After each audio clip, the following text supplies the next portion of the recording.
Eh, yo les hablé o hablábamos de los lugares que son necesarios tener en cuenta y que son tan importantes, ¿no? Y dentro de esos lugares habíamos hablado acerca de lo que fue y de lo que es Jerusalén.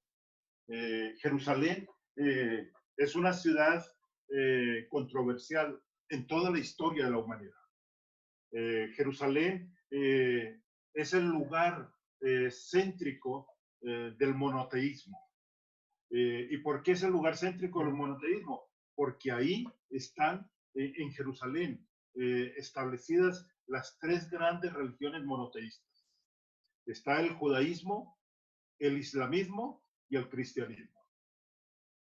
Y cuando les hablaba acerca de Jerusalén, que me detuve en algún momento para hablarles acerca de tres profecías que se cumplieron alrededor de la tierra de Israel, les había dicho que en el caso de antes del 48, o digamos durante la misma Segunda Guerra Mundial, tantos judíos que murieron en el Holocausto.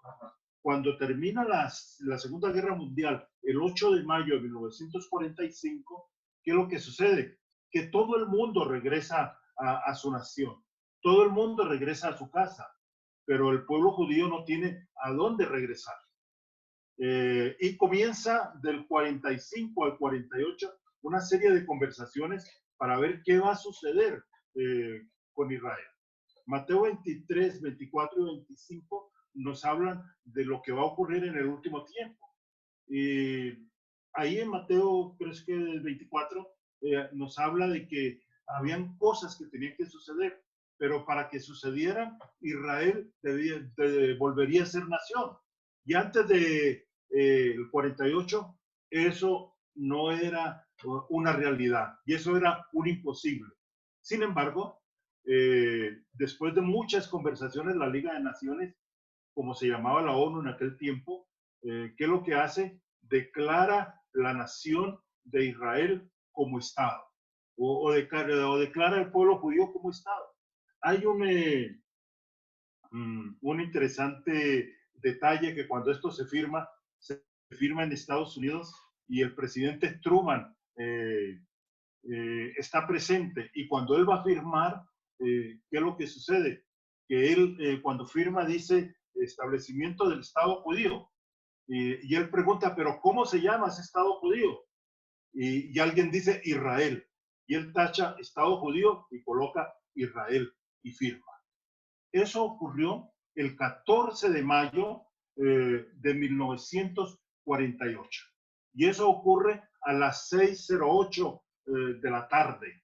Y eso se firma y se acepta como tal en ese momento en Tel Aviv, donde había un lugar donde se reunían los judíos y en cabeza eh, del primer ministro y primer presidente, primer ministro del Estado de Israel. Ok, se cumplió esa fecha. Hace 8 días yo les había dicho que esa fecha era el 30 de mayo, pero estaba equivocado.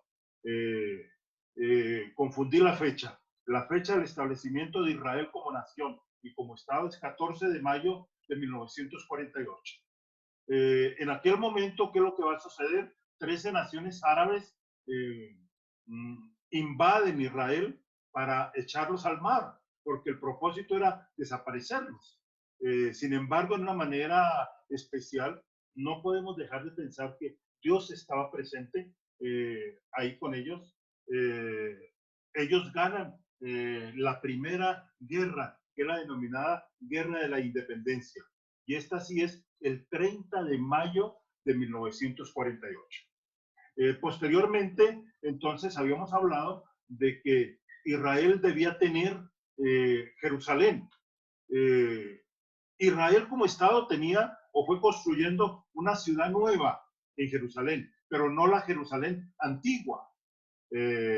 La Jerusalén que tiene que ver con que está dentro de las murallas. Esto era territorio jordano. Cuando Israel es declarada nación, y en este momento cuando es es invadida por las diferentes, las 13 naciones árabes, Jordania tenía un ejército muy grande. ¿Y qué es lo que ocurre? Se apodera de la ciudad antigua y toma posesión la ciudad antigua. ¿Qué va a suceder? Que en la guerra de los 6 días, les había dicho, en junio de 1967, Jerusalén recupera la ciudad antigua y llegan al Muro de los Lamentos con quien comandó esas fuerzas militares, que fue Moshe Dayan, y Moshe Dayan declara: hemos llegado al lugar más santo del cual nunca volveremos a salir. ¿Qué va a suceder posteriormente? Que se cumple la segunda profecía alrededor de Jerusalén, alrededor de Israel. Primero, que Israel sea Estado. La segunda, que Israel volviera a tener como posesión a Jerusalén. Y la tercera, que habíamos mencionado, que es la construcción del templo.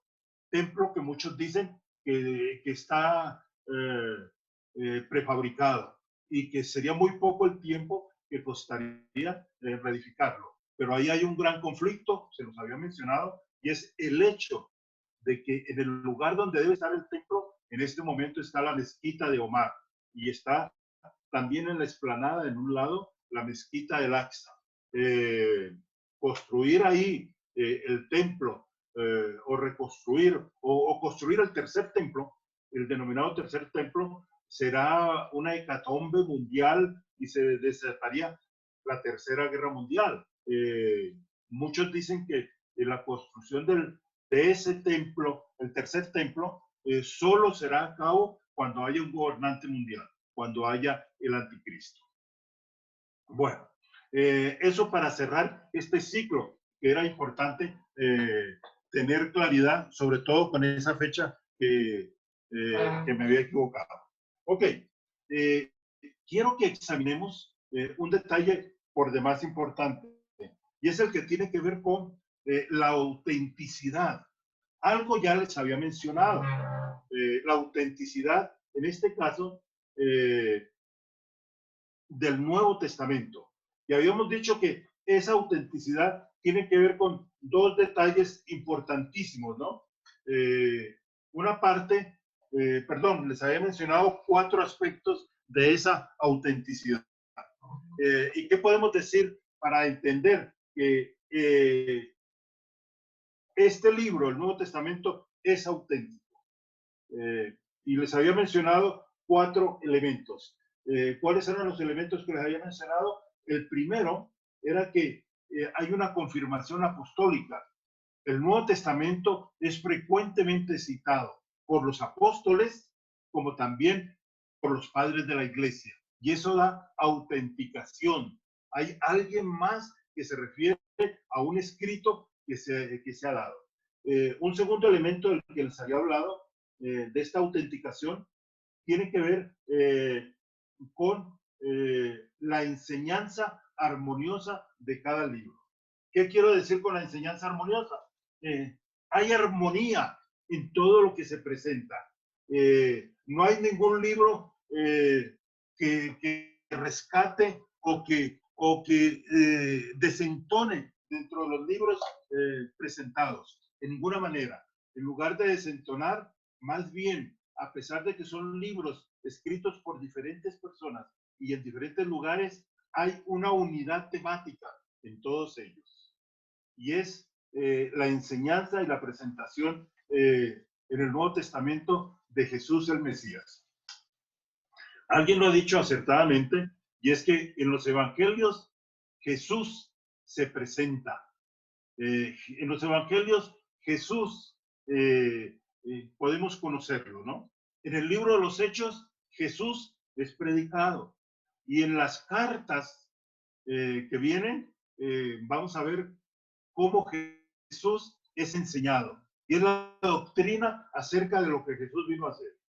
Y el libro del Apocalipsis tiene que ver con la profecía anunciando que Él volverá por segunda vez. Ok, habíamos anunciado entonces que hay armonía en todos estos libros. Y también que no se ha podido encontrar una tercera razón para la autenticidad. No se ha podido encontrar ningún error. Óigalo bien, no se ha podido encontrar ningún error en los diferentes libros del Nuevo Testamento. Y la cuarta, de la cual tanto usted como yo respondemos, y es que esa escritura tiene poder. Tal como dice Hebreos 4:12, ¿no? La escritura, dice, es más viva y eficaz y más cortante que espada de dos filos. Y eso es lo que ha ocurrido. Una cuarta prueba de esos libros del Nuevo Testamento es que tienen un poder para cambiar la vida. La vida de ustedes, como la vida mía, han sido cambiadas. Y han sido cambiadas porque esas escrituras son las escrituras donde Dios manifiesta su poder, donde Dios manifiesta su voluntad. Y que aplicadas a nuestras vidas podemos comprobarlas. Hay un elemento más sobre el cual quiero hablarles cuando hablamos de autenticación. ¿Y con qué tiene que ver? ¿Cuántos libros dijimos que eran del Nuevo Testamento?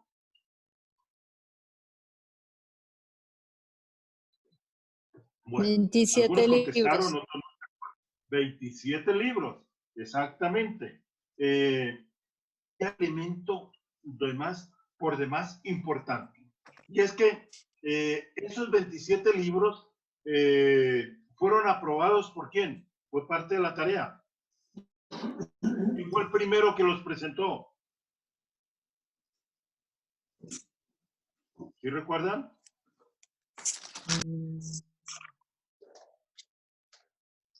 Un día de Pascua, Atanasio, en su predicación, dio la lista de los 27 libros como libros aprobados. ¿Qué sucedía en aquel momento y en aquel instante? Que se escribieron muchos libros, muchos textos, y comenzaron a ser examinados para ser considerados como palabra de Dios. Algunos casi fueron considerados y solo se consideraron los 127.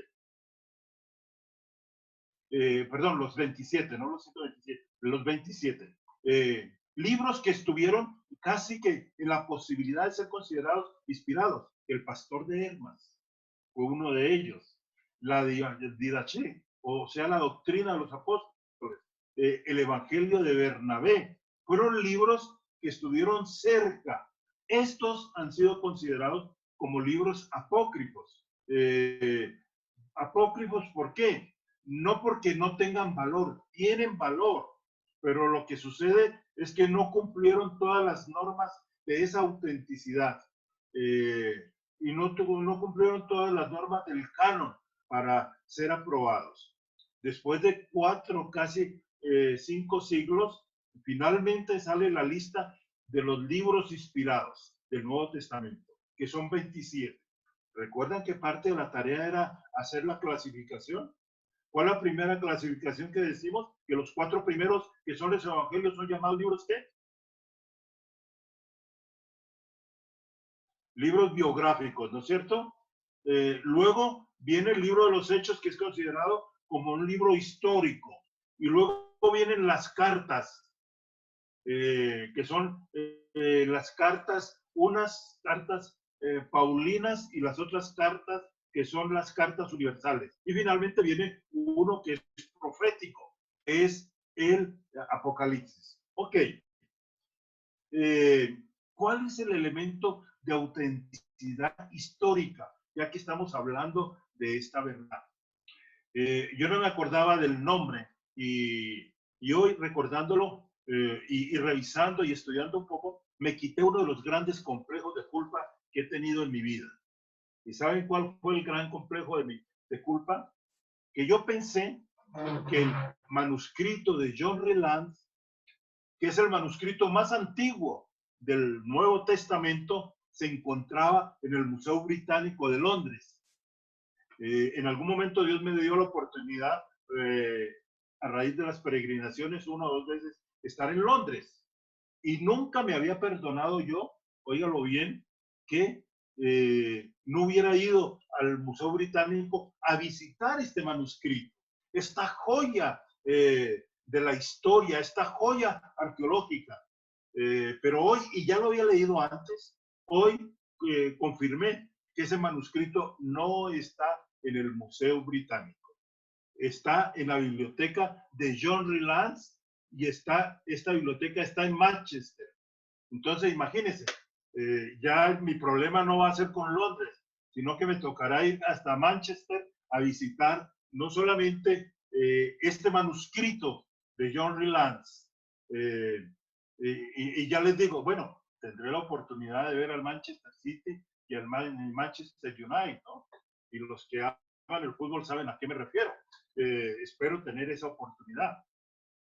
Este manuscrito de John Rylands es de Manchester, y se hizo una biblioteca y un museo con los descubrimientos de este hombre. ¿Saben qué contiene? Apartes del Evangelio de Juan. ¿Y saben de qué fecha data este manuscrito? Del año 125 después de Cristo. ¿Se pueden ustedes imaginar? ¿Se pueden ustedes imaginar que este manuscrito date del año 125? El Nuevo Testamento se terminó de escribir ¿en qué fecha? Más o menos en el año 98. Algunos dicen que más o menos en esa fecha se escribió el Apocalipsis, y antesito se escribió el Evangelio de Juan. Algunos estudiosos y algunos críticos lo colocaban al Evangelio de Juan en el año 180, pero cuando se descubre el manuscrito de John Rylands, ¿qué es lo que se encuentran? Que data del año 125. Y miren la importancia de este manuscrito de John Rylands. Es que es un manuscrito que, con la fecha en que se escribió el original, ¿son cuántos años? Digamos que se escribió en el año 90, serían 35 años. 35 años. ¿Se pueden imaginar? No hay en la historia misma de la humanidad algún escrito que esté tan cercano al original. No lo hay, no lo hay. Ningún escrito que esté tan cercano al original como está este manuscrito de John Rylands, confirmando que el Evangelio de Juan y confirmando el Nuevo Testamento. O sea que esto es fantástico. Aquí tenía un dato que estaba revisando. Hay 3 grandes personajes en la historia de la humanidad que escribieron. Eurípides. ¿Y saben cuál es la distancia entre el original de cuando escribió Eurípides y el manuscrito más cercano? 1600 años. Sófocles y sus famosas ¿qué fue el que escribió Sófocles, entre otras cosas? Ábrame a ver si alguien me contesta. A ver, Carlos, que hoy no lo he escuchado. Ayúdeme, Carlos. Bueno, ahora viene la palabra. Los escritos de Sófocles, ¿saben cuánto tienen de distancia entre la copia más antigua que se conserva hoy en día y el original de él? Son 1400 años. Y Platón, ¿en qué año existió Platón? ¿De qué época es Platón? ¿Dónde escribió Platón? A ver. Carlos, ayúdeme. Platón escribe en Grecia, ¿no? Y es uno de los grandes filósofos. Y más o menos es en el 3er o 4º siglo cuando Platón escribe. Y el manuscrito más antiguo de 1400, del año 400 algo, 300 y pico, siglo IV, de Platón, tiene que ver con el manuscrito más temprano de Platón en el año 900 después de Cristo. O sea que hay una diferencia de 1300 años entre Platón y el manuscrito más antiguo de los escritos de Platón. No sé si me hago entender o están un poco confundidos. ¿Qué es lo que quiero que ustedes establezcan? Que este manuscrito de John Ryland es un manuscrito que data 35 años después del original. Lo de Eurípides, uno de los grandes filósofos del manuscrito más temprano de él, tiene que ver con 1600 años. Y en el caso de Platón, que existió en el siglo IV, digamos 400 años, el manuscrito de él es del año 900, 1300 años de diferencia. Y aquí hago yo una reflexión que quiero que ustedes tengan. Creemos en que Eurípides, Sófocles y Platón existieron y que sus escritos existieron porque los tenemos y les creemos a estos escritos. Entonces, ¿qué dificultad tenemos en que históricamente y arqueológicamente tengamos una prueba del Nuevo Testamento? De que sí lo escribieron en la época que se dice que se escribió el primer siglo, los 27 libros. Si creemos a estos filósofos y literatos, ¿cómo no vamos a creer en el Nuevo Testamento que tiene una autenticidad corroborada por la arqueología? O sea que tengamos presente, por favor, que el Nuevo Testamento tiene autenticidad bíblica y autenticidad histórica y autenticidad arqueológica. Y que como documento es un documento plenamente confirmado, como un documento que se escribió en el primer siglo y que se escribió por los autores y que lo que escrito, como alguien decía, escrito está, y que ese libro no ha sufrido variación alguna. Ok, quería que nos detuviéramos en ese detalle de John Ryland y de su documento del año 125 después de Cristo. Ok, un detalle tan interesante, el manuscrito de John Ryland, ¿saben cuánto mide? 16 centímetros por 21. Y son como unas hojas especiales, papiros, que formados en códice, ¿saben qué ocurriría? Que al firmar códice serían cerca de 130 páginas, donde debiera estar todo el Evangelio de Juan. Permítanme hacer una referencia también a dos manuscritos más que contienen el Nuevo Testamento y que datan del siglo V después de Cristo. Uno es el Códice Vaticano. El Códice Vaticano tiene todo el Nuevo Testamento. ¿Y dónde se imaginan ustedes que están? ¿Y saben algo tan interesante? Y es que ahora se están abriendo las puertas del Vaticano. Y entre otras cosas, en lo que tiene, no sé si es parte de este códice, se encuentran los evangelios en arameo. ¿Se pueden imaginar? Qué cosa más preciosa.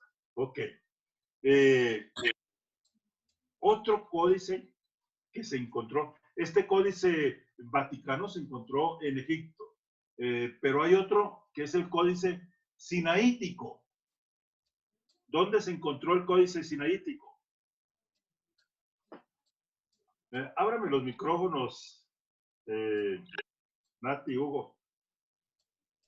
Sí, pastor, es que si los abro todos, puede hacer como mucho ruido. Entonces, los que quieran hablar me pueden levantar la mano. Y no van a hacer ruido. Y si hacen ruido, pues nos castiga y lo cierra otra vez. Ok, el códice sinaítico, ¿dónde se encontró? ¿Dónde?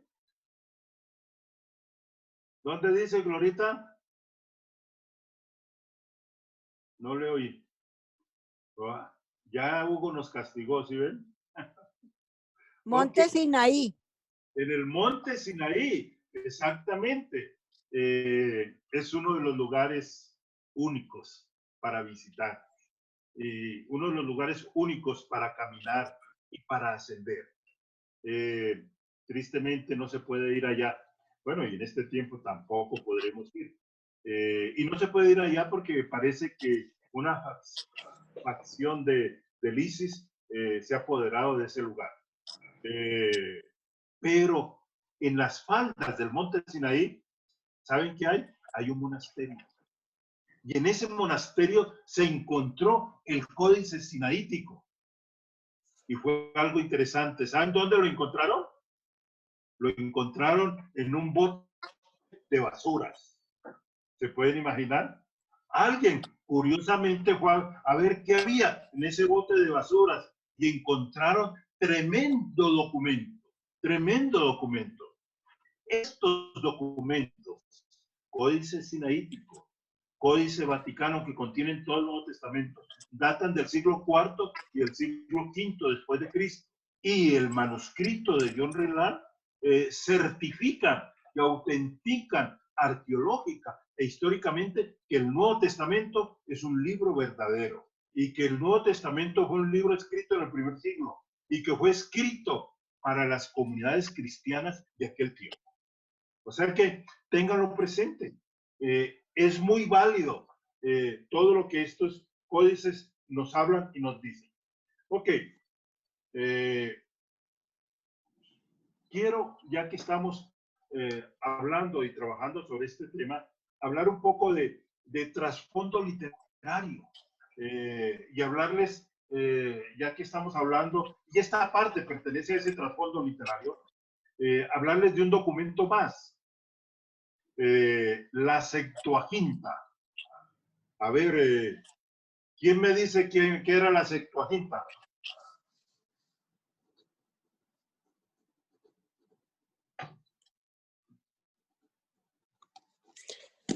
La traducción que hicieron los 70 ancianos. Ajá, por ahí vamos bien. ¿Y en dónde la hicieron? ¿Y qué traducción hicieron de dónde a dónde?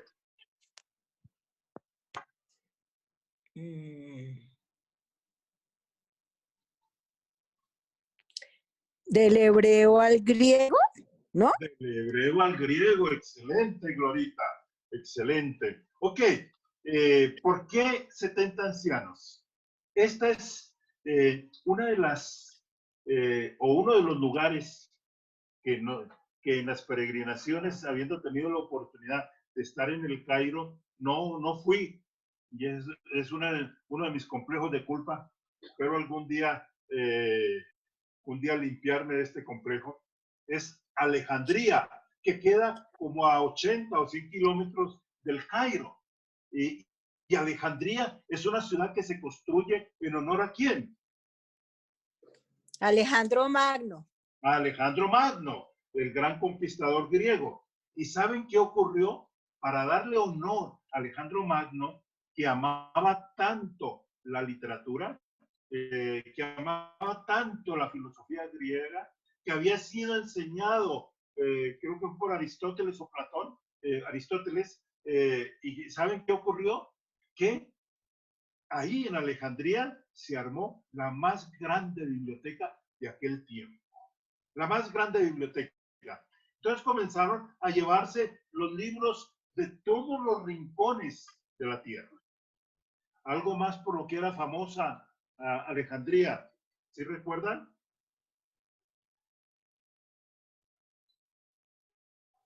Y fue famosa porque era un punto de orientación para el Mediterráneo y era el faro de Alejandría. Era el faro de Alejandría. Ok, entonces, ¿qué es lo que va a suceder? Que en esta gran biblioteca de Alejandría era necesaria tener una traducción del hebreo al griego, una traducción de las escrituras de los hebreos, de los israelitas al griego. Y se dice que le hicieron 70 ancianos y se denominó por eso Septuaginta. Septuaginta. Y esta es una versión y una traducción que se hace se hace para la Biblioteca de Alejandría por 70 ancianos. Y solamente tiene ¿qué? El Antiguo Testamento. Solo tiene el Antiguo Testamento. ¿Y por qué solo el Antiguo Testamento? Porque es una traducción que se hace en el año 250 antes de Cristo. 250 antes de Cristo. La Septuaginta. Ok. Y la Septuaginta viene a ser las escrituras preferidas en la época de Jesús. Vienen a ser las escrituras preferidas para esta época. Y es la que se usa en la diáspora. Y estoy hablando de algo. Estoy hablando de la diáspora. ¿Y qué tiene que ver con que sea la diáspora? ¿Alguien sabe qué es la diáspora? La dispersión del pueblo. La dispersión del pueblo. O sea que hoy Glorita no le ha dado oportunidad de hablar a Carlos. Hoy es Glorita la que responde. Eso está muy bien. Es la dispersión del pueblo. Ha habido varias diásporas, ¿no? Y ya les hablaré de ellas. Pero esta versión de la Septuaginta es una versión que se va a utilizar en el primer siglo y en la época de Jesús. Era la traducción que se había hecho desde el hebreo al griego. Ok. Vamos a encontrar también dentro de este trasfondo literario de esta época muchos libros apócrifos. Entre ellos, y recuerden que apócrifos no significa que sean malos, no, en ninguna manera. Apócrifos significa que son libros que no necesariamente calificaron para ser considerados como inspirados. Entre estos libros apócrifos vamos a encontrar los libros de Macabeos, primera y segunda de Macabeos, el libro de Enoch. Son libros que tienen una riqueza histórica y que es buena y que es muy importante y es necesario también leerla si tenemos la oportunidad, pero que no son libros inspirados. ¿Y saben por qué? Porque tienen errores en sus escrituras, tienen contradicciones y tienen también algunos errores doctrinales. Y miren de algo de lo que les voy a hablar. Esto también autentica la Biblia. Y en este caso, autentica todo el Antiguo Testamento. Es tal vez uno de los grandes, o algunos han considerado, el más grande descubrimiento arqueológico de todos los tiempos. Y son los rollos del Mar Muerto. Son los rollos del Mar Muerto. Ok. Ahora, ¿qué nos van a decir estos rollos? Estos rollos, ¿de qué nos van a hablar? Y estos rollos del Mar Muerto están, óigalo bien, todos los libros del Antiguo Testamento. Están todos los libros del Antiguo Testamento.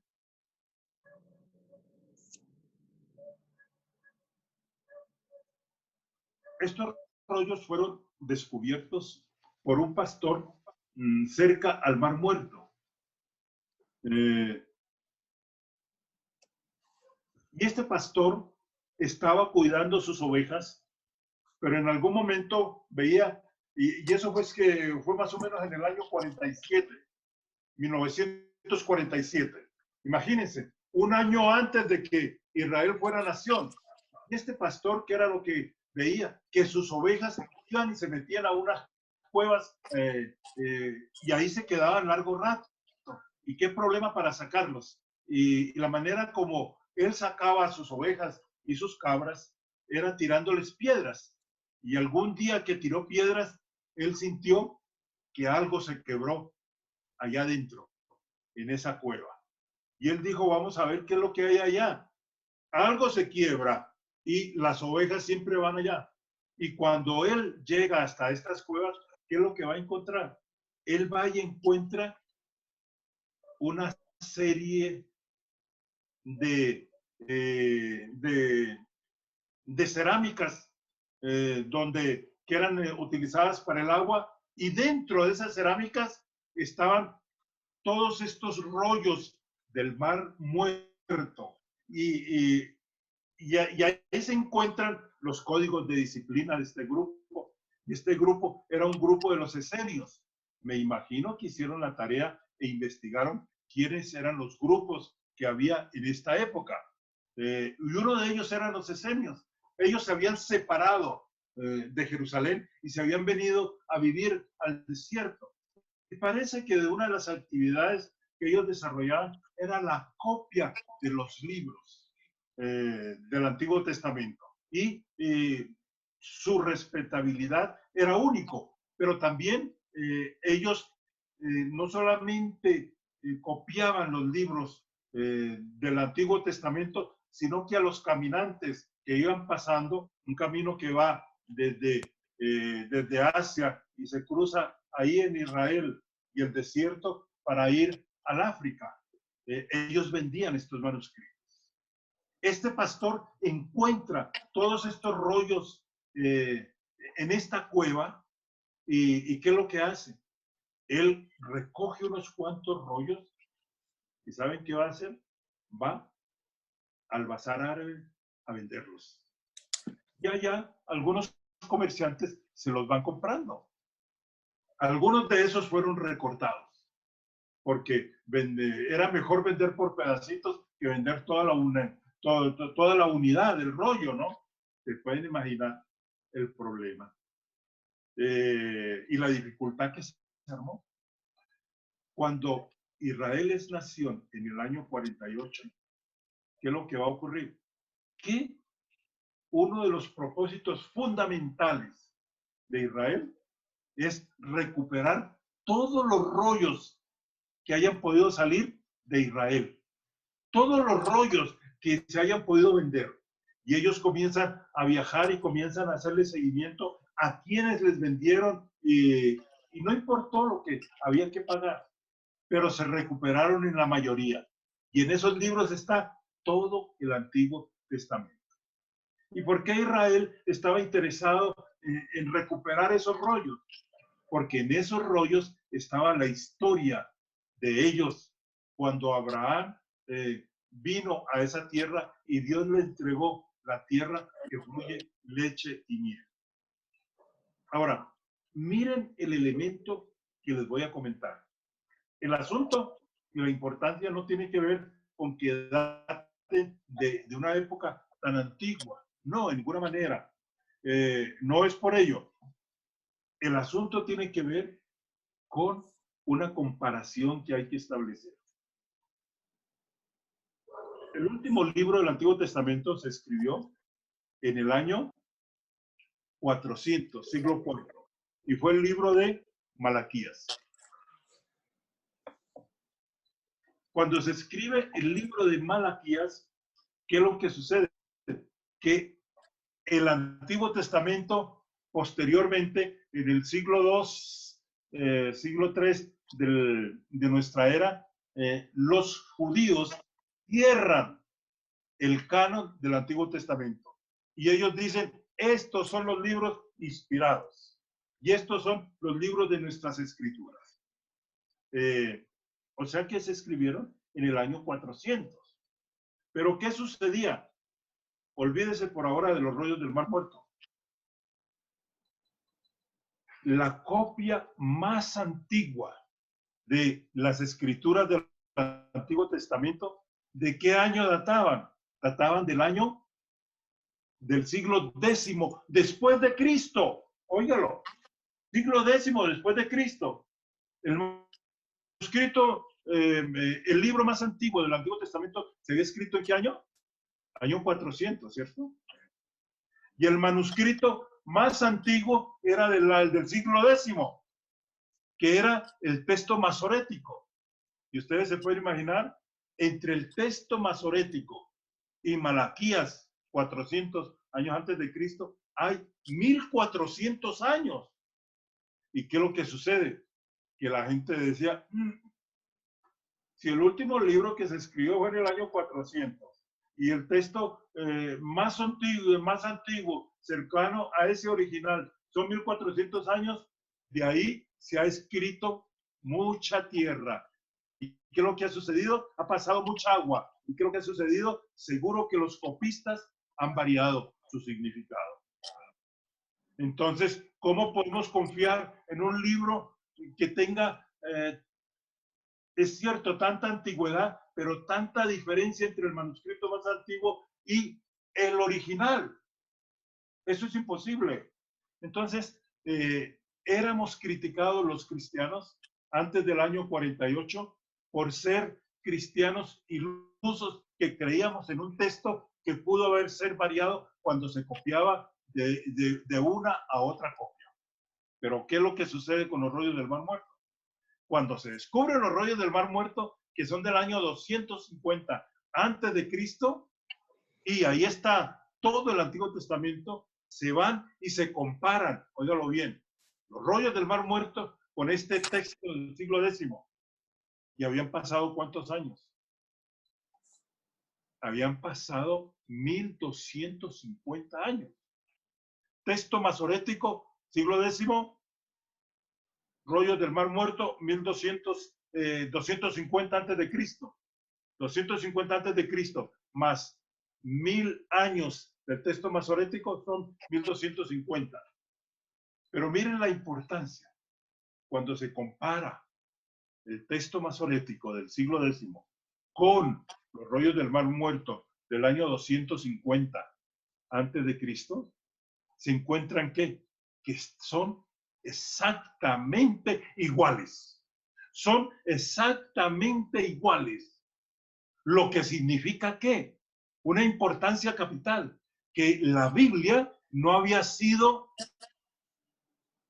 cambiada, que la Biblia, aquellos que se dedicaron a escribirla y traspasarla, nunca se equivocaron, y más bien conservaron, óigalo bien, la autenticidad misma de la Biblia.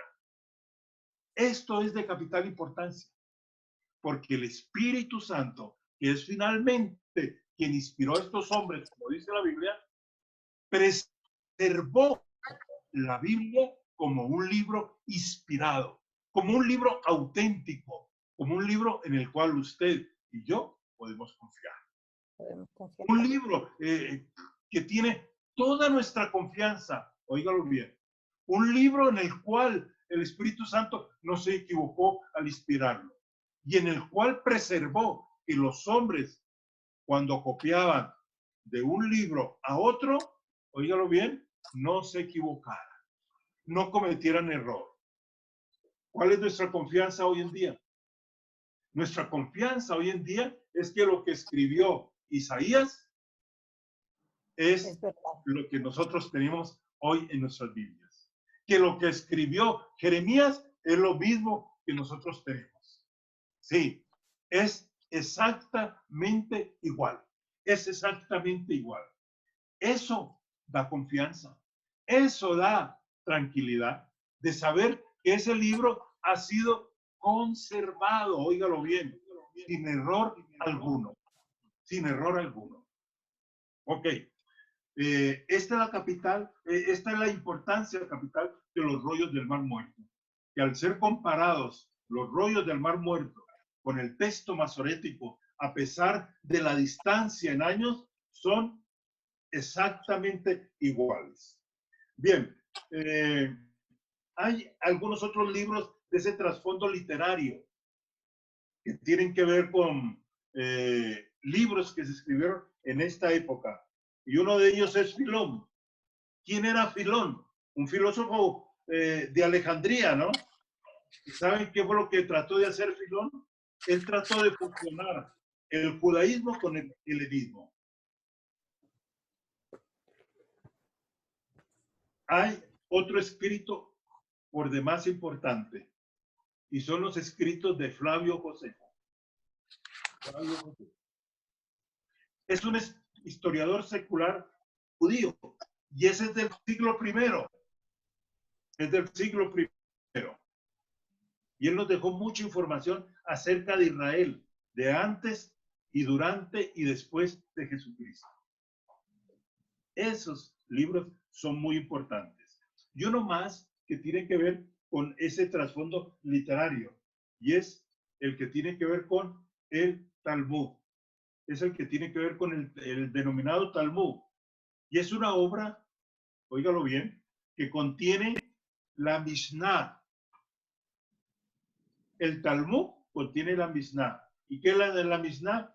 Es la tradición de los rabinos. O sea, los rabinos iban escribiendo lo que ellos iban interpretando acerca de las escrituras, ¿no? Y eso lo unieron en el Talmud.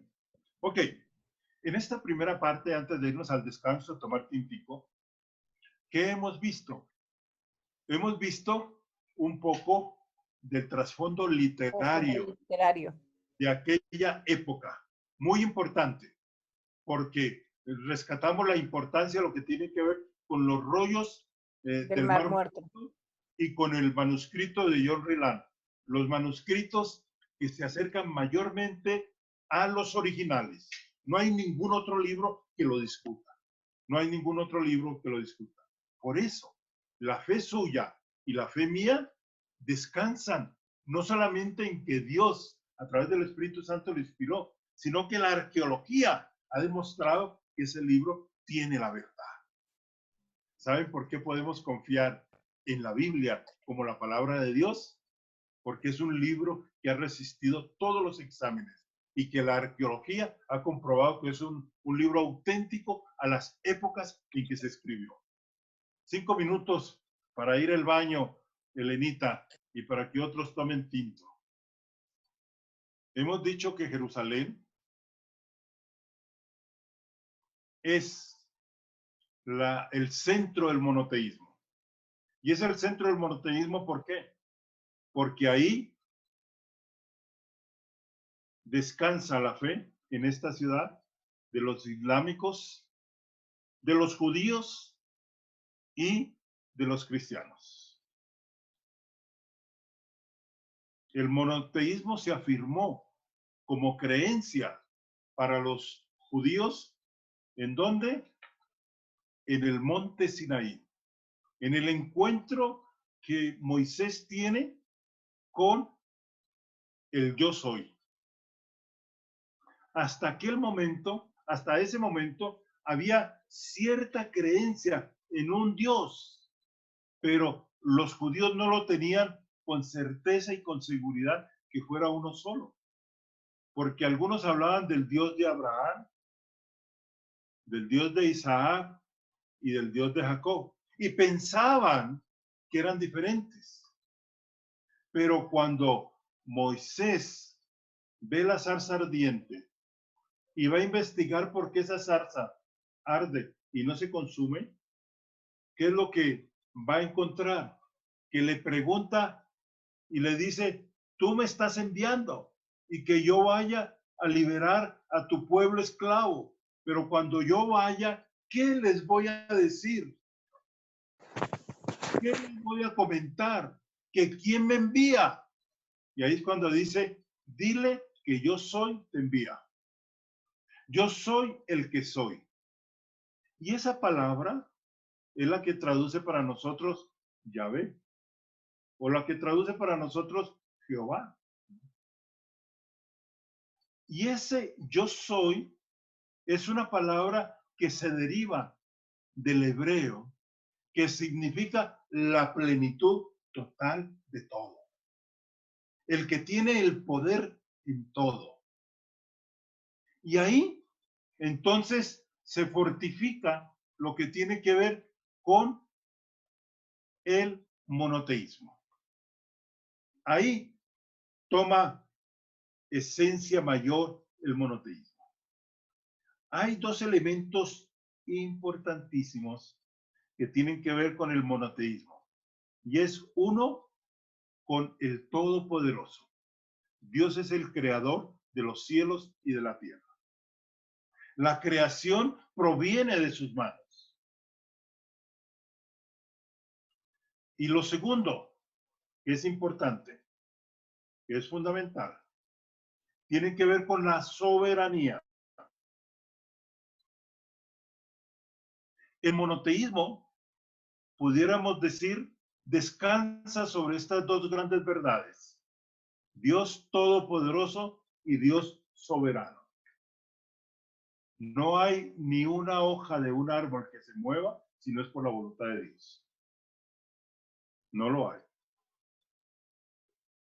Dios es soberano sobre todo lo que sucede en los cielos y en la tierra.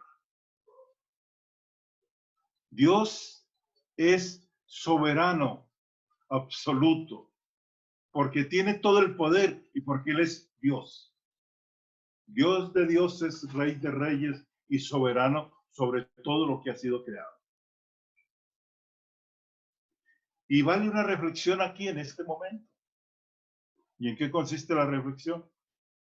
Aún en estas circunstancias que el mundo está viviendo con el coronavirus, Dios es soberano. Y la fe de los cristianos no descansa en que yo puedo perder la vida. ¿Y Dios dónde está? No, la fe descansa en que Dios ha permitido que este virus ocurra en este tiempo y en esta época. Volvemos otra vez a lo que dice Mateo 23, 24. Dice que al final de los tiempos habrán guerras, habrán hambres y habrán pestes, que mejor traducido tiene que ver con pandemias. Y quiero decirles que la fe suya como cristiano descansa en un Dios soberano. La fe suya no puede descansar en un virus. Y no es el virus que puede quitarle la vida. No es el virus el que me va a matar si yo llegara a morir en esta época. Es Dios quien lo permite y que así llegara a ocurrir. Porque Dios es soberano sobre todo lo creado y aún por encima de los vivos. Entonces, tengamos presente, el monoteísmo descansa sobre un Dios omnipotente y sobre un Dios soberano. También sobre un Dios omnisciente. Todo lo sabe, todo lo conoce. Miren algunas más de las creencias. Y es la elección de Dios en Israel como su pueblo. Y es la promesa que Dios le dio a Abraham. Es la promesa que Dios le dio a Isaac. Es la promesa que Dios le dio a Jacob. Y es la promesa que Dios le dio también a quién? A David. Es más, la promesa que Dios le dio a David como ese pueblo, como pueblo escogido, y él como el rey, y que uno de su descendencia sería el que gobernaría, se cumplió primeramente en Salomón, pero se va a cumplir también en Jesús, descendiente de David, que vendrá y gobernará sobre todas las naciones cuando regrese por segunda vez. Una creencia fundamental de los judíos, ¿saben también en qué es? En la Biblia, en la Torá. La Biblia de los judíos se divide en tres partes: la Torá, los escritos y los profetas. Son las tres grandes partes. Y para ellos, esas escrituras es un legado que Dios les entregó. Es un legado que Dios les dio. Y ellos creen fielmente y totalmente en la inspiración de esas escrituras para ellos, en todos los tiempos y en todas las épocas. Es la provisión de Dios en la enseñanza. ¿Qué respeto tiene el judío con la escritura? Cuando he ido a Israel y he estado en Jerusalén, el La lugar Torá, indiscutible ¿y qué más? en el cual me gusta estar es el Muro de los Lamentos. Y sobre todo los días lunes y los días jueves, en el Muro de los Lamentos, uno ve la dedicación de los niños a Dios. Y la dedicación de los niños en la edad de 12 o 13 años. ¿Y saben en qué consiste esa dedicación? En que ellos por primera vez cargan la Torá. Y tienen unas Torá inmensas, grandes. Y ellos la cargan y salen al muro. Y sus padres y su familia van cantando con el niño. Porque ahora el niño está dejando de ser niño para ser joven. Y esa transición la hacen con un... Y es que él por primera vez va a leer las escrituras en público. Entonces, una de las creencias que este pueblo tiene es en el hecho de que las escrituras fueron dadas por Dios para ellos. Ricardo, ¿Sí? la Torá, los escritos, ¿y cuál es la otra? Los profetas. La Torá, o sea, la ley, escritos y profetas. Gracias. Algo más que tiene que ver con creencias de los israelitas es el regalo de Dios a Israel de esa tierra. ¿Con enfoque en qué? En el templo. Dios nos dio un lugar que fue el lugar donde Abraham sacrificó a Isaac. Y ahí se construyó el templo de Salomón. Y esta tierra Dios nos la dio. ¿Por qué eran tan importantes los rollos del Mar Muerto? Y ellos pagaron miles y millones de dólares por recuperar esos rollos del Mar Muerto. ¿Saben por qué? Porque ahí se autenticaba el hecho de que esa tierra les pertenecía y que esa tierra la habían habitado ellos durante 3000 años antes y que ellos habían estado en ese lugar. Otra de las enseñanzas y las creencias de los israelitas tiene que ver con la esperanza para el futuro.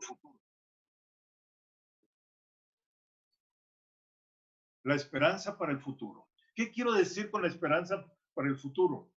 Es que Dios restaurará a Israel. ¿Recuerdan Hechos capítulo 1 cuando los judíos le preguntan, ¿restaurarás a Israel en este tiempo, Señor? Y Jesús les responde, a ustedes no les toca saber ni los tiempos, ni los sazones, ni las sazones que Dios solamente puso en su propia voluntad, ¿no? Dios tiene un momento y un tiempo. Ellos creen en la restauración de Israel y ya comenzó o se dio restauración como nación en el 14 de mayo de 1948. Algo más. Su templo volverán a tenerlo y será un templo purificado. Y algo sobre el cual ellos han estado esperando siempre, y es la venida del Mesías. La venida del Mesías. A Jesús lo consideraron el Mesías y quisieron, óigalo bien, coronarlo como Mesías. Pero él no lo aceptó. Por eso 5 días después estaban diciendo, crucifíquenle, crucifíquenle. Ese domingo de Ramos lo recibieron, ¿no? Hosana al Hijo de David. Hosana al que viene. Hosana al que entra. Hosana al que será nuestro rey. Eran los clamores de este pueblo. Pero ¿qué ocurrió?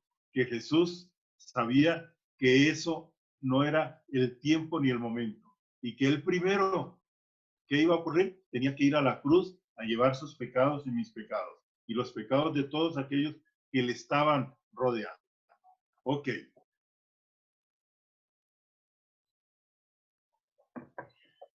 Mencionemos rápidamente un poco la circuncisión como una de las prácticas, o mencionemos más bien algunas de las prácticas de los judíos en el Antiguo Testamento. Tiene que ver con la circuncisión. ¿Qué es la circuncisión? Es la marca que Dios le da como señal a Abraham de que son un pueblo escogido. La circuncisión es la señal de que ese pueblo es el pueblo que Dios separó para él. Y es algo que se hace a los 8 días después de que el niño ha nacido. Otra práctica que tienen hasta estos tiempos y en estos momentos es el Shabbat, el día de reposo.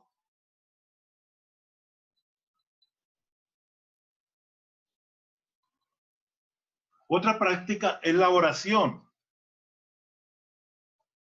El judío religioso ora por lo menos 3 veces al día. ¿Recuerdan la experiencia de Daniel? Daniel, el profeta, estaba en Babilonia.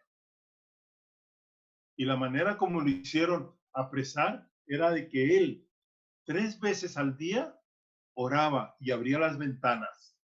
Y aquellos que lo acusaron de que estaba adorando a su Dios y no estaba adorando al emperador, al rey de aquella época. O sea que la oración para el judío es 3 veces al día, en la mañana, al mediodía, al anochecer. Bueno, nosotros estamos al menos al mediodía y a las 9 de la noche, ¿no? Ok. Otra de las prácticas tiene que ver con las fiestas. Ellos celebran sus fiestas. Celebran la Pascua, que es la salida de Egipto hacia la libertad. Celebran el Pentecostés, que son 50 días después de la Pascua. ¿Qué celebran en el Pentecostés? Que Dios les dio la ley en el monte Sinaí. Exacto. Celebran ellos la fiesta ¿De los tabernáculos? de los tabernáculos. Sí. Y estas son en septiembre. Celebran la fiesta del Yom Kippur. Y hay una fiesta más que ellos celebran en este tiempo. Ok, algo más que ellos practican es el ayuno. O sea, la importancia de dedicar un tiempo para estar con Dios. Tiempo en el cual no se come alimento porque se toma una bebida espiritual, que es la oración y la palabra. Ok. Miremos ahora rápidamente, y pensando que el tiempo se nos agota, los libros del Nuevo Testamento. Y miren lo que les voy a presentar. Esta va a ser una mirada general de los libros. Y les voy a dar el nombre del libro y les voy a dar el tema que cada libro tiene. El nombre del libro y el tema. O sea que esta parte la vamos a llamar temas de los libros. ¿Cuál es el primer evangelio que está en nuestras Biblias?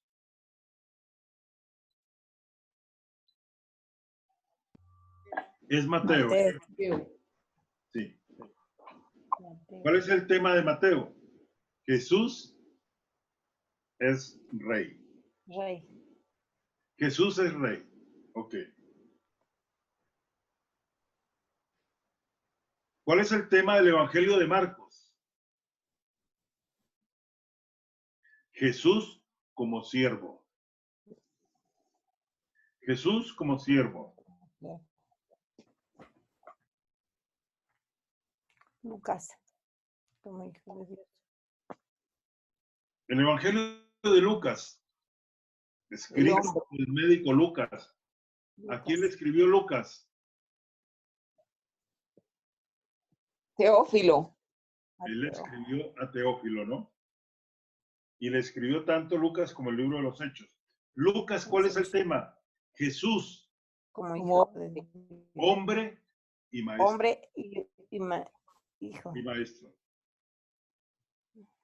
Hombre y maestro. ¿Cuál es el tema del Evangelio de Juan? El hijo de Dios. Jesús, hijo de Dios. Hijo de Dios.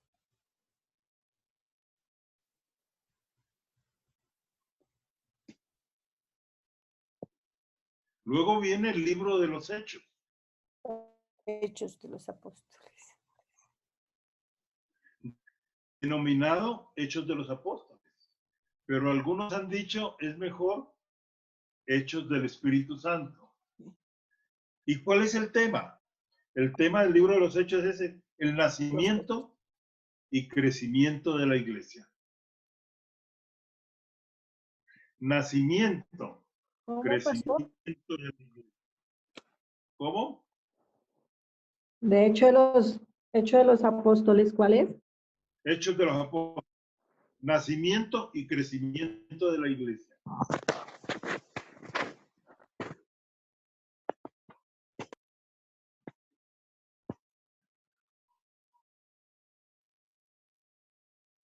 ¿Cuál es el tema del libro de los Romanos?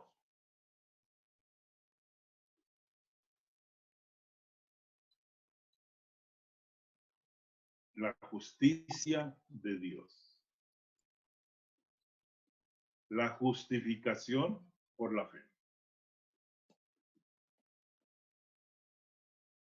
¿Saben qué decía Martín Lutero de este libro? Es la base Él de la decía que todo cristiano debiera por lo menos una vez al mes leer el libro de los Romanos. ¿Cuántas veces lo ha leído usted? Y leerlo, ojalá no por pedacitos, sino en una sola sentada, ¿no?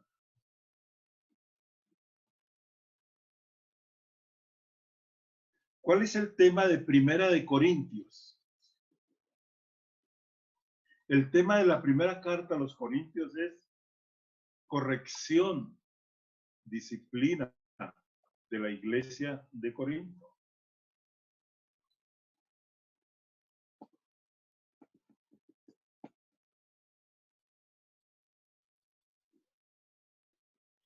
¿Cuál es el tema de Segunda de Corintios? Defensa del apostolado de Pablo. Defensa del apostolado de Pablo. En Corinto hubo un grupo que puso en duda el ministerio de Pablo. Y él llega un momento y les dice, ¿acaso yo no soy apóstol? Ustedes son las cartas leídas que yo pudiera mostrar. En otras palabras, ustedes son el resultado de este apostolado.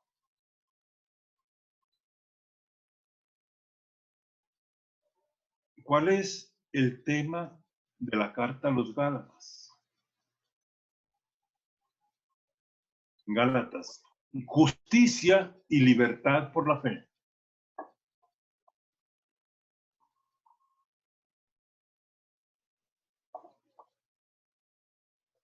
Justicia y libertad por la fe.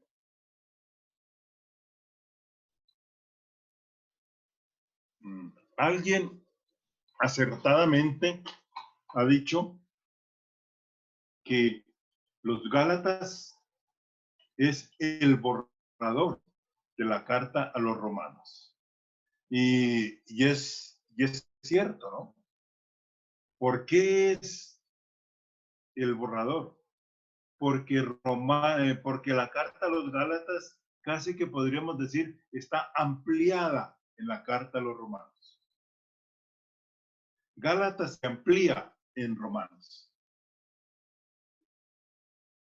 Pareciera que Pablo, y lógicamente Gálatas escribe primero, y luego Pablo, queriendo escribirle a la iglesia de Roma, parece que hubiera tomado esta carta de los Gálatas como base para ampliar todo el concepto de la justificación por la fe. O sea que Gálatas habla de la justicia y de la libertad por fe. ¿Cuál es el tema de la carta a los Efesios? La práctica de mi posición en Cristo.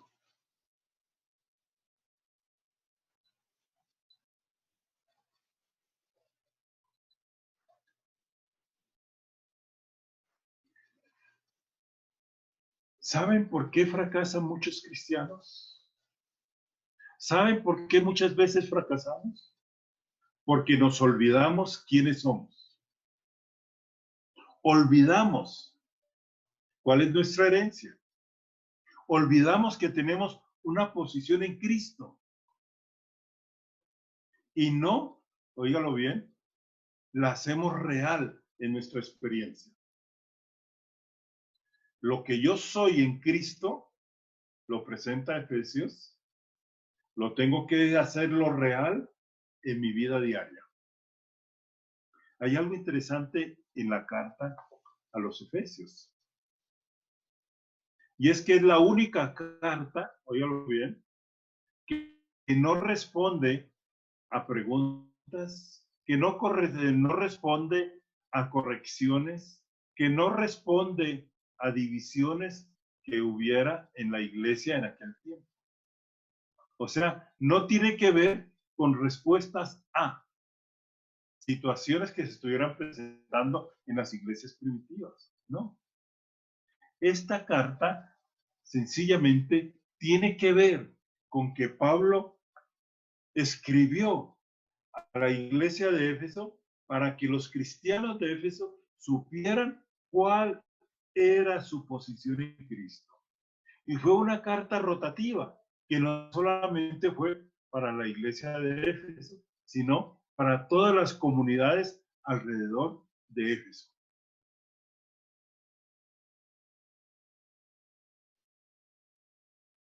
¿Cuál es la carta que sigue? La carta a los Filipenses.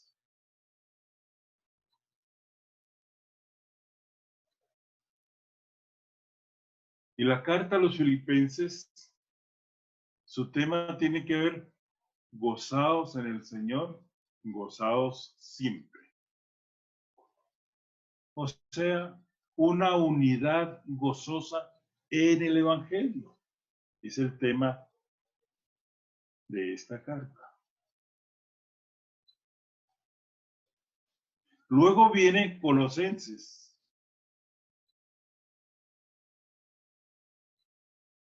¿Cuál es el tema de la carta escrita a los cristianos de Colosas? La suficiencia en Cristo. La suficiencia en Cristo.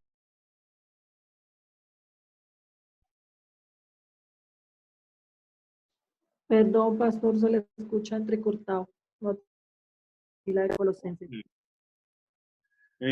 Colosenses, suficiencia en Cristo.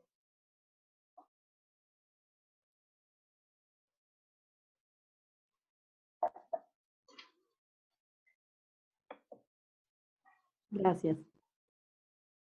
Ok.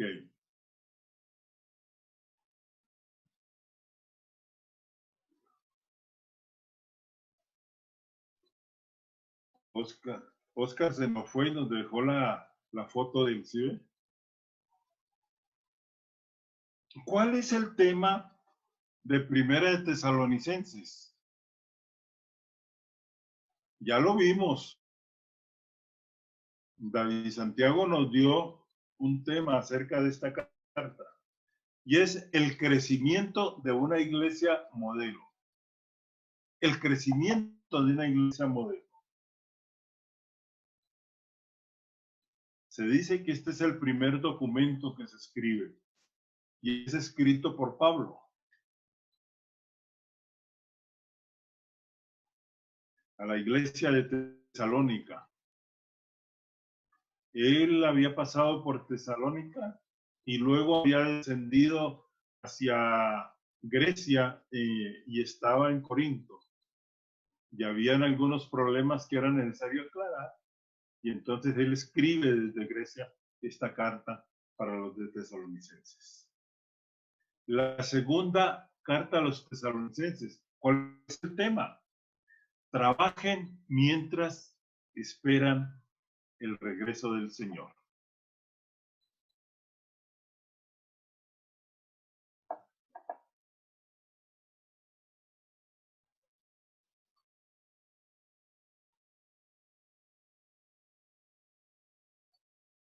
¿Cuál es el tema de Primera de Timoteo?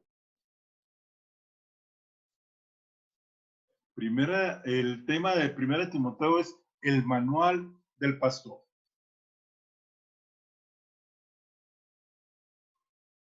El manual del pastor.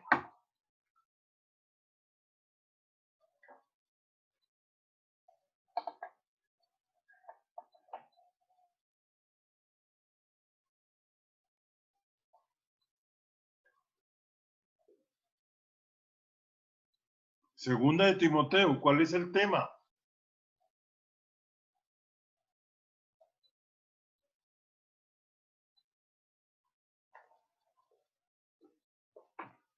El tema de Segunda de Timoteo es el manual ¿de quién? El manual del soldado.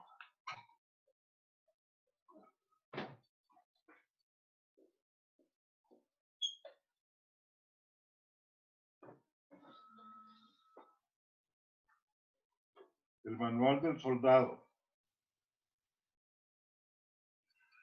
Luego viene la carta de Tito.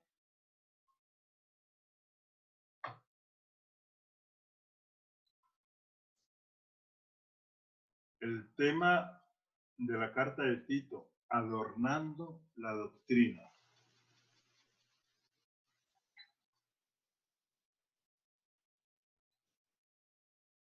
Pastor, sube un poquito la cámara que no te ves. Ok, gracias.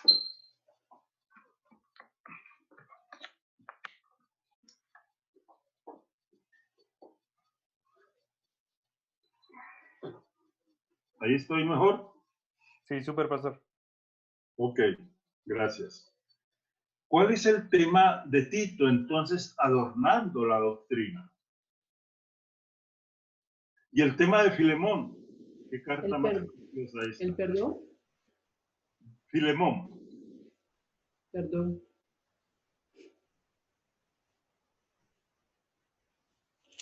La carta de Filemón es del esclavo o de esclavo a hermano.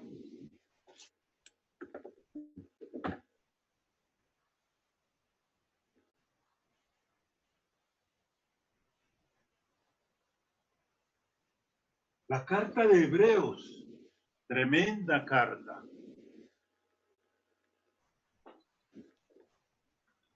Hebreos tiene que ver con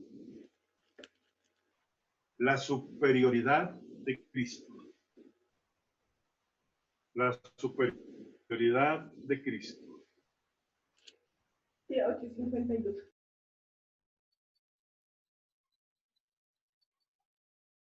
El tema de la carta de Santiago, la fe obra.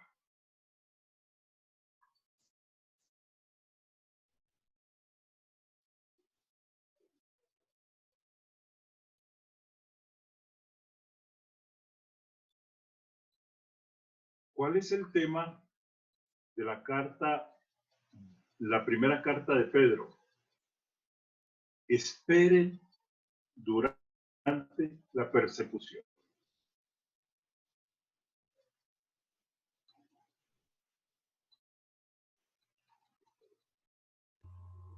Perdón, pastor, no escuché.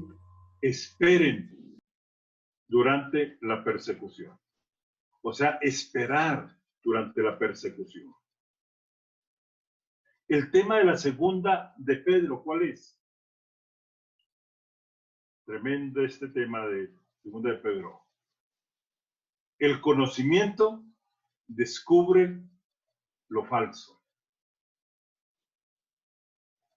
El conocimiento descubre lo falso.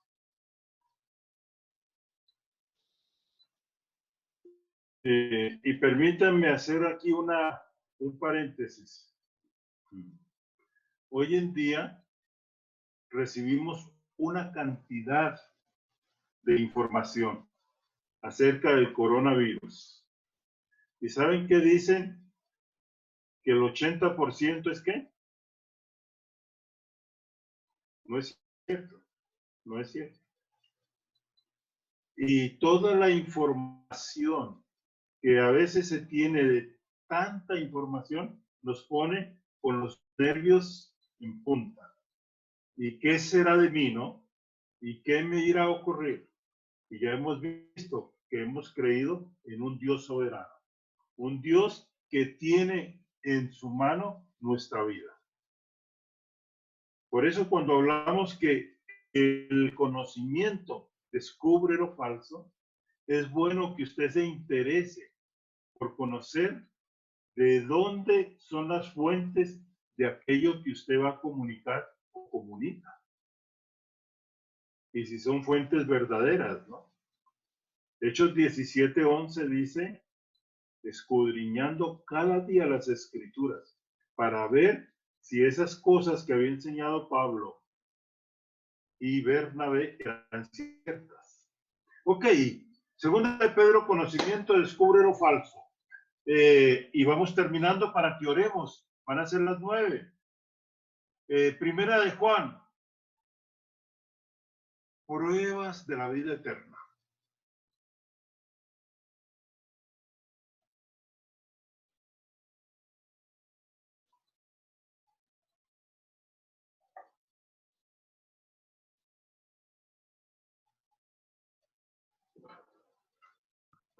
Perdón, pastor, ¿puede repetir eso?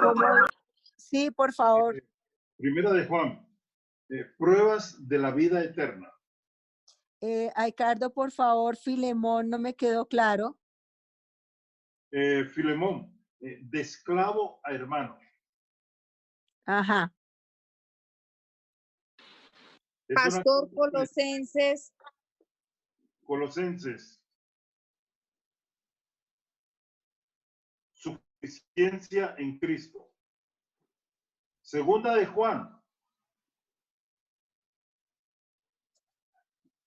Tremendo lo que dice segunda de Juan. El amor no saluda el falso. El amor no saluda el falso.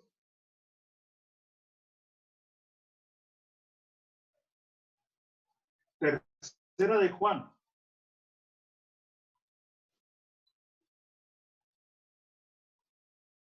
Lealtad a la verdad. Óigalo. Lealtad a la verdad.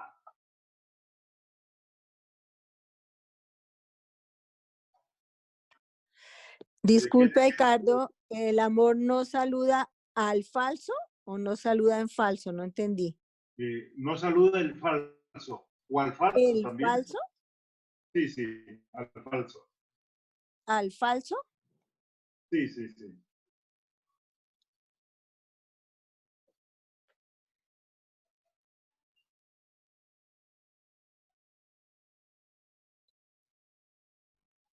Judas. Pastor, tercera de Juan. Tercera de Lealtad. Juan. Lealtad a la verdad. Lealtad a la verdad. Gracias. Con gusto. Judas, falsos maestros. Y Apocalipsis.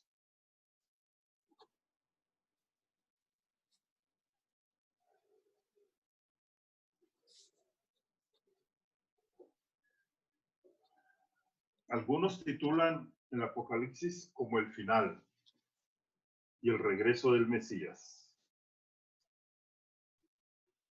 Pero yo quiero considerarles aquí un tema precioso que tiene que ver con lo que he dicho, y es el fin. Jesús y sus vencedores ganan. Jesús y sus vencedores ganan. O si quiere colocarle otro nombre, Jesús y sus vencedores son victoriosos.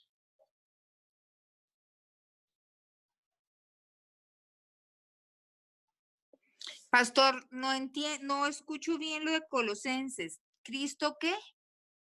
Suficiencia en Cristo. Gracias. Ok. Ricardo, Sí, Carmen.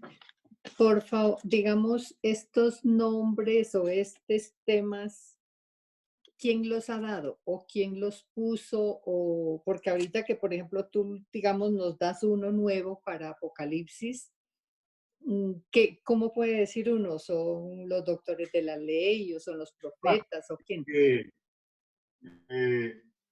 Ustedes pueden leer cada uno de estos libros y es posible que coincidamos después que ustedes lo lean en el tema que decimos. Pero para otros es posible que otro sea el tema, ¿no? Y muchas veces tiene que ver con la manera, con la perspectiva que yo le doy. Estos temas no son palabra de Dios. Estos temas son fruto del estudio de los libros y algunos autores dicen que estos temas son los más apropiados para esos libros. Ya, Yo muchas quisiera, gracias. que son las 9 de la noche. Perdón, pastor, una cosita, qué pena. Me faltaron tres libritos. A ver si me ayuda con Efesios. Efesios. Practicando mi posición en Cristo.